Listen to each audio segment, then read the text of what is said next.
I'm Bre'Anna Brooks, a program officer on the Walton Family Foundation's Environment Program and Mississippi River Initiative. Joining me is Kristi Trail, Executive Director of the Pontchartrain Conservancy. Kristi, thank you for being here. Thank you for having me. So first, why don't we just start with who the Pontchartrain Conservancy is? We are a nonprofit based in Southeast Louisiana. A lot of our work focuses around water. We're very water rich down here in Southeast Louisiana. And our mission centers on research, advocacy, and education. So the majority of our staff are quite technical, scientists, engineers. We do a lot of research in Southeast Louisiana on water, quality of water, movement of water, changes of habitat as it relates to water. And we've been doing it for, like I said, a little over 30 years. Awesome. The Lake Pontchartrain Basin is a 10,000 square mile watershed encompassing 16 urban and rural Louisiana parishes, including the most densely populated regions of Louisiana being Metro New Orleans and Baton Rouge. How does the Pontchartrain Conservancy operate in such a diverse environment? It truly is a diverse environment. As you mentioned, we have some densely populated areas, but the majority of the area we work in is rural. And we have a lot of uninhabited areas because our area is surrounded by wetlands. But those wetlands serve a vital protection to us because we're very vulnerable to hurricanes, storm surge, and a lot of heavy rains. So those wetlands are very valuable to us down here to absorb that water.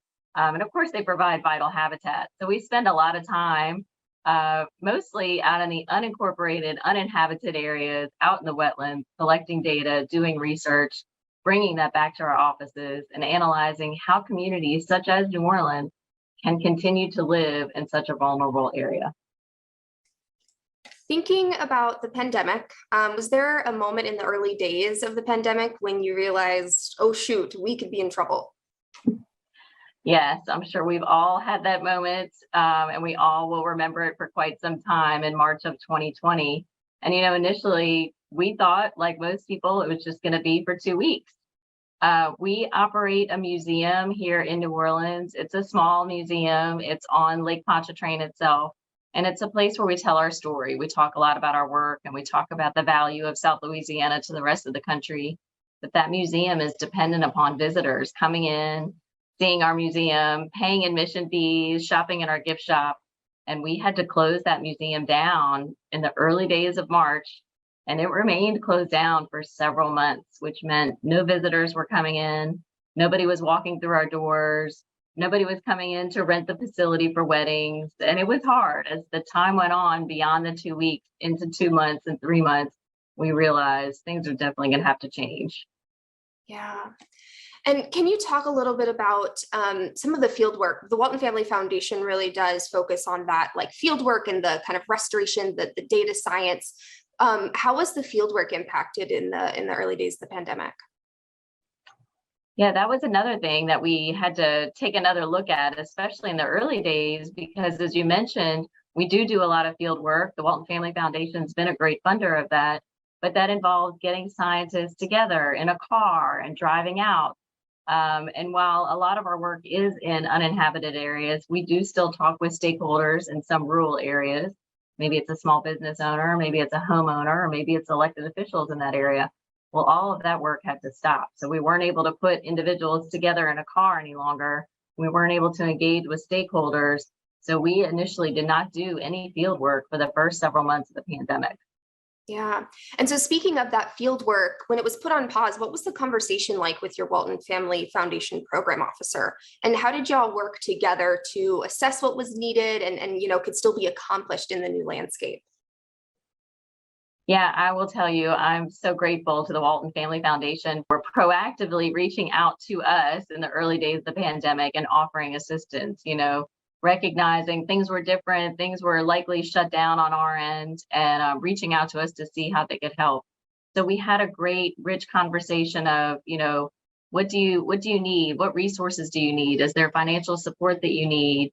What kind of work do you think you might be able to do, if you're not able to go out and do field work? Which I will tell you, for our research scientists, it was pretty difficult to tell them they weren't able to go back out into the field and do field work. So we had a really long conversation about, things that we can do that maybe had been on the back burner for a while, such as finishing up some of those research papers to get them published and peer reviewed. All of that takes a lot of work and a lot of time, which, is great and valuable. But to be honest, we hadn't put in the effort to get some of our research papers published in peer reviewed journals. But in that conversation with the Walton Family Foundation program officer, we talked about, well, maybe now is the time, since we're not out in the field collecting more data. Let's take a step back and get some of that amazing data we've been collecting and research peer reviewed and published, which we did. That's amazing. So thinking of this digital world, a big part of your work is engaging volunteers in coastal conversations, coastal conservation and restoration conversations. Can you describe a little bit about what that looked like?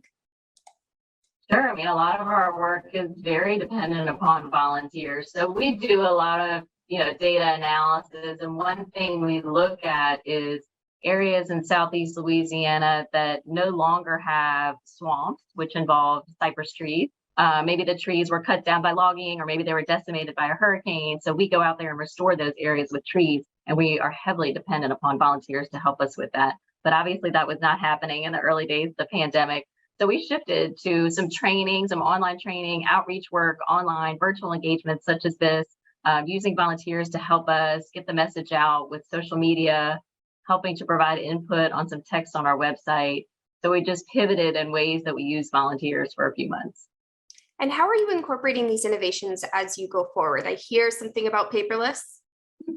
Yes, so it was a good push for us to take a look around the office and figure out, okay, what are we going to do now that we're not out in the field collecting data?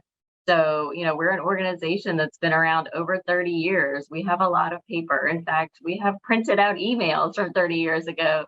So we went through some of those file cabinets, scanned everything in, shredded the things we didn't need, organized, and it was great for our staff to be able to go through that, get everything paperless, and we're still paperless today. So it was a really good push and time to do that, and we were able to get it done. It's really exciting. That's great. The environmentalist in me just loves that.